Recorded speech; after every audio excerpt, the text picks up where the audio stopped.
सिर्फ एक दिन पहले डोनाल्ड ट्रंप ने स्ट्रेट ऑफ हॉर्मुज से गुजरने वाले कार्गो पर 20% फी लगाने का प्रपोजल दिया था, लेकिन अब ट्रंप ने अचानक यू टर्न ले लिया है। आखिर ऐसा क्या हुआ कि अमेरिका ने अपनी कंट्रोवर्शियल पॉलिसी वापस ले ली, और इसका इंडिया और ग्लोबल ऑयल मार्केट पर क्या असर पड़ेगा? ईरान के साथ बढ़ती टेंशन्स के बीच ट्रंप ने अनाउंस किया था कि अमेरिका स्ट्रेट ऑफ हॉर्मुज की सिक्योरिटी प्रोवाइड करेगा। इसके बदले उन्होंने प्रपोजल दिया कि इस रूट से गुजरते हर कमर्शियल कार्गो पर 20% रिइंबर्समेंट फी ली जाएगी। ट्रंप का कहना था कि अमेरिका शिपिंग रूट को सिक्योर कर रहा है, इसलिए उसका खर्चा दूसरे कंट्रीज को भी उठाना चाहिए। लेकिन सिर्फ एक दिन बाद ट्रंप ने सोशल मीडिया पर अनाउंस किया कि वो 20% फी प्लान को ड्रॉप कर रहे हैं। उन्होंने कहा कि गल्फ कंट्रीज के साथ प्रोडक्टिव बातचीत के बाद अमेरिका को ट्रेड और इन्वेस्टमेंट डील ज्यादा फायदेमंद लगे।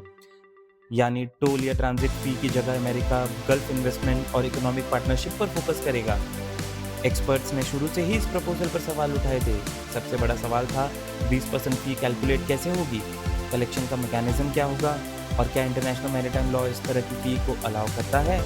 यूनाइटेड नेशंस की शिपिंग एजेंसी ने भी प्रपोजल पर कंसर्न जताया था और डिटेल्स का इंतजार करने की बात कही थी। इंडिया अपनी ऑयल रिक्वायरमेंट का बड़ा हिस्सा गल्फ रीजन से इंपोर्ट करता है। अगर स्ट्रेट ऑफ हॉर्मुज पर ट्रांजिट फी लगती या शिपिंग कॉस्ट बढ़ती तो क्रूड ऑयल महंगा हो सकता था। उसका सीधा असर पेट्रोल, डीजल और इंपोर्ट बिल पर पड़ सकता था। फी प्लान के वापस लेने से शिपिंग इंडस्ट्री को एक टेम्परेरी रिलीफ जरूर मिला है, लेकिन रीजन में सिक्योरिटी टेंशंस अभी भी बने हुए हैं।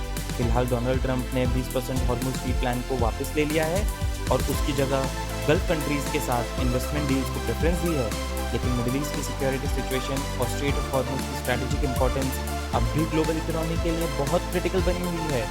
आपको क्या लगता है, क्या ट्रंप का ये यू टर्न प्रैक्टिकल डिसीजन था या पॉलिटिकल स्ट्रैटेजी? कमेंट करके अपनी राय जरूर बताएं और ऐसे ही फैक्ट बेस्ड जियोपॉलिटिक्स और वर्ल्ड अफेयर्स एनालिसिस के लिए जनरल लाइफ को सब्सक्राइब करना मत भूलिए।